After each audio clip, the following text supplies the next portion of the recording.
સુરેન્દ્રનગરના થાનગઢ ખાતે પવિત્ર પુરુષોત્તમ માસના અંતિમ દિવસે સોમવતી અમાસના પાવન અવસરે ગામધણી શ્રી વાસુકી દાદા મંદિરે ભવ્ય ધાર્મિક કાર્યક્રમનું આયોજન થયું। ફૂલોના અલૌકિક શણગાર, બટુક ભોજન અને પ્રસાદી સાથે સમગ્ર મંદિર પરિસર ભક્તિમય વાતાવરણથી ગુંજી ઉઠ્યું। પવિત્ર પુરુષોત્તમ માસના અંતિમ દિવસે તથા સોમવતી અમાસના શુભ અવસરે થાનગઢ સ્થિત ગામધણી શ્રી વાસુકી દાદા મંદિરે વિશેષ ધાર્મિક ઉજવણી યોજાઈ।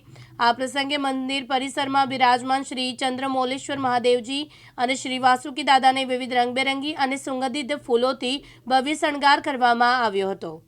આજે અધિક માસ પુરુષોત્તમ માસની અંતિમ દિવસ એવી સોમવતી અમાસના દિવસે આપણા થાનગઢના ગ્રામ્ય દેવતા એવા શ્રી વાસુકી દાદાના મંદિરે વહેલી સવારે 5 વાગ્યાથી જ લોકો દાદાના દર્શન કરવા માટે આવી રહ્યા છે અને વિશેષ વાસુકી દાદાને તથા અહીંયા પરિસરમાં બિરાજમાન શ્રી ચંદ્રમૌલેશ્વર મહાદેવને આજે અનુપમ શણગાર કરવામાં આવેલો, વિવિધ ફૂલથી રંગોળી ને એવું કરી અને ખાસ આજના દિવસે આપણા દાદાના મંદિરે મેળાના માહોલ જેવો માહોલ રહ્યો। શ્રાવણ મહિનાના સોમવાર હોય એવો, કેમ કે આજના દિવસે દાન, પુણ્ય, દેવ દર્શન વગેરે કરવાનો ખૂબ જ મહાત્મ્ય છે।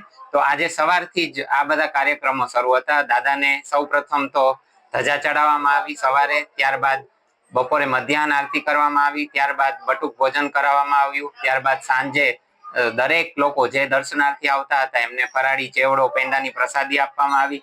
અત્યારે સંધ્યા આરતી થઈ રહી છે અને આરતી બાદ શ્રી ચંદ્રમૌલેશ્વર મહાદેવને સોમવતી અમાસે રુદ્રાભિષેક કરવામાં આવશે।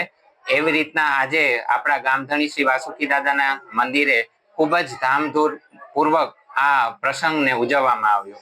જય શ્રી વાસ। જયેશ મોરી, દિવ્યાંગ ન્યૂઝ, થાનગઢ, સુરેન્દ્રનગર।